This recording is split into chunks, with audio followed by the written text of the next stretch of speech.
The biggest game changer I found when it comes to actually getting a good back pump and feeling that next day soreness is allowing a proper stretch, like a proper weighted stretch at the bottom of reps. For the longest time, I struggled to get back pumps.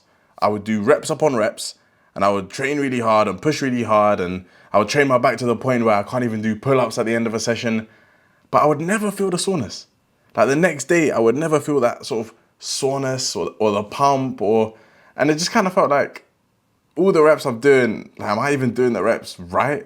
Like, I'm not feeling the type of pump I'd feel when I do bicep curls or chest or leg extensions. So for the longest time, I thought I was doing something wrong. And I really realized this when I recorded an entire back day, an entire pull day for YouTube. This was back in 2022 with Hugh. And the next day, I felt no soreness. Like the next day, my back was just fine. When that happened, I realized, okay, something must be bugging. And so when last week I done only 3 sets of T-bar rows, and the next day my back was screaming in agony, that's when I knew I figured out how to train back properly. And in this video, I'm going to teach you all the little tips and tricks about training back, why we struggle to get back pump, and how to remedy that problem. So why is back like such a hard muscle to get a pump in the first place? The main reason is because it's a very big muscle with many smaller muscles comprised of many smaller muscles that work in so many different ways. Like the back is the muscle group that has the most movement in different ways and planes. Like take the chest, for example. With the chest, you sort of press or you bring your arms together, and that's really about it. With the back, you can do rows, you can do pull downs, and then even in the row and pull down variations, there's different arm and elbow positionings, and you can row like this, or you can row like this, or you can pull down with a close grip or a narrow grip. There's basically a whole lot of different ways you can train your back. And so because there's so many muscles involved in back, not one muscle gets a really hard stimulus.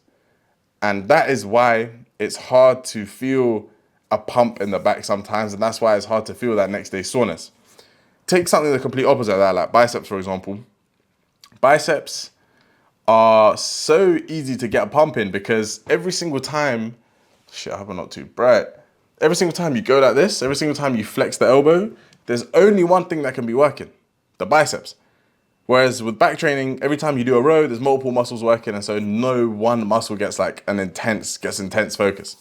So that's some basic understanding of why we struggle to get back pump. But you're not really here for that, I'm not gonna lie. You're really here just to fucking get a back pump, get some wings, and feel like a beast. So what is it that really helped me? It was the weight stretch. And it was more specifically the protraction of the scapula at the bottom of reps.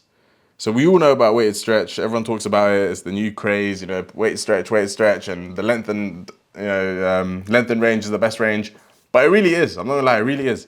Look at the clips on screen.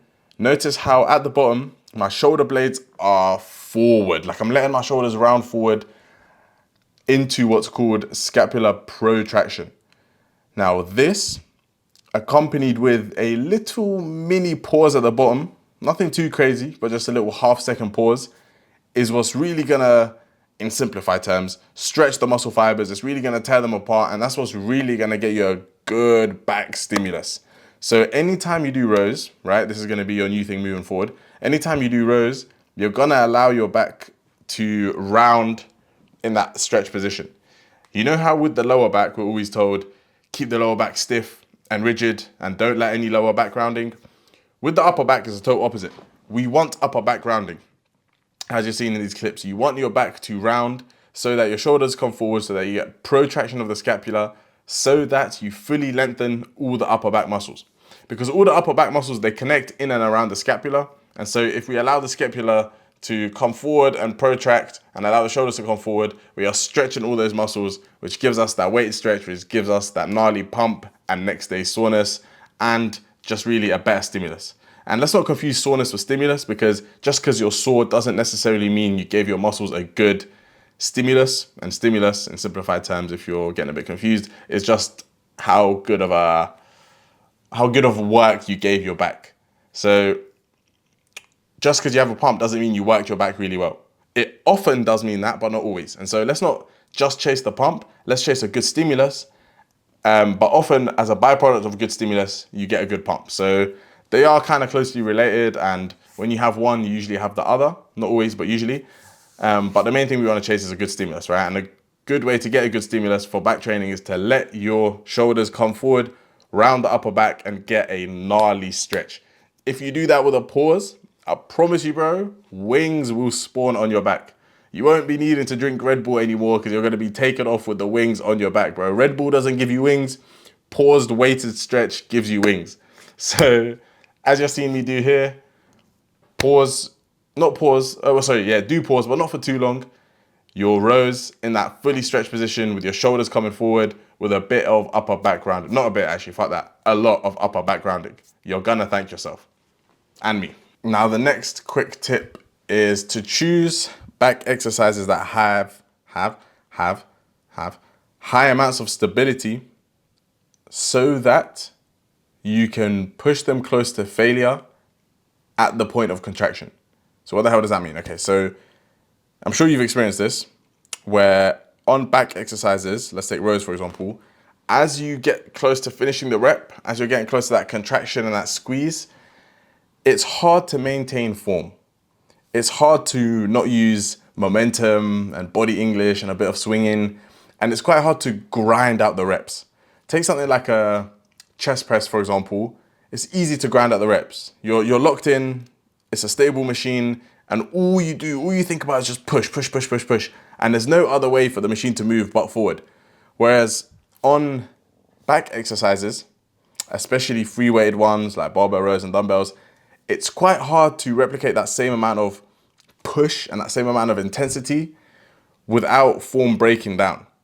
And so this next tip is, I recommend you choose stable back exercises and really prioritize stability when it comes to back training more than when it comes to chest training or arm training, I'd say. Because back training, because there's so many muscles in the back, it's a lot easier to cheat with the muscles that you're not targeting. So rows, in essence, are very likely and are very commonly cheated. Like loads of people use momentum and body English and start swinging and don't bring the bar all the way up to their chest in the last couple reps. Like that is extremely common in back training. And so you want to choose exercises that are stable, which would mean usually machines and usually some sort of chest support. And what these two things allow you to do, machines and chest support, is they allow you to stay more locked in when it comes to those final reps that really count. When it comes to those final reps to failure, the last thing you want is to be trying to balance the weight and use coordination and try to think about anything other than just pulling that damn bar to you. And so this is exactly why I switched from free weight barbell rows, which were fantastic and they're a good exercise, to Smith machine rows. You see with the Smith machine, all I think about is just pulling that bar up. That's it. I'm not worried about stability or balance. I'm not worried about trying to make sure I keep my torso down. Like I don't think about any of that. All I'm thinking about is just pulling that damn bar up. And that's what's allowing me to get those really good contractions, those really good squeezes, and those really good slow and grindy reps. And that's exactly what we're after. We want them slow and grindy reps because those are the ones close to failure, which means those are the ones that will grow us muscle. Because we know we must go to failure to build muscle. Now, last quick tip on how and why you're struggling to get a back pump is you might be pulling with your arms and your biceps, and you don't want to do that. Any back exercise you do, you want to pull with your elbows. So you want to imagine that everything from your elbow downwards doesn't exist. So your forearm doesn't exist, your wrist and your grip strength and your fingers, they don't exist. They are just hooks onto the bar. And so anytime you do a row, you want to pull with your elbows. So think about getting your elbows behind you, not your arm or your hand or your bicep. Think about pulling with your elbows, again, your elbows behind you. Now, I'm sure you've probably heard that tip before. It's quite a common one. But if you haven't, there you are. And if you've learned something today, then drop a like, bro. Why not? I gave you 3 quick tips. I elaborated on them.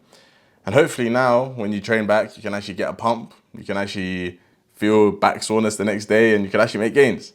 So let me know what you thought of this video. Don't forget, I also have my fat loss ebook, which is a simple 5-step process to maintaining a calorie deficit. Because you know you need to be in a calorie deficit, but you're probably struggling to maintain it. So if it's time you get shredded and time you get some abs, then grab my free ebook. All you have to do is click the link in the description and I'll send that over to you straight away. It's going to teach you how to maintain a calorie deficit so you can get rid of your belly, finally feel confident enough to take your t-shirt off and get some abs. So who wouldn't want that for completely free? So just click the link down below. I'll send that over to you. That said, if I'm on your screen right now, then I've kept your interest somehow. Let me know if you thought of this video. Love my bro. I'll catch you in the next one in a bit.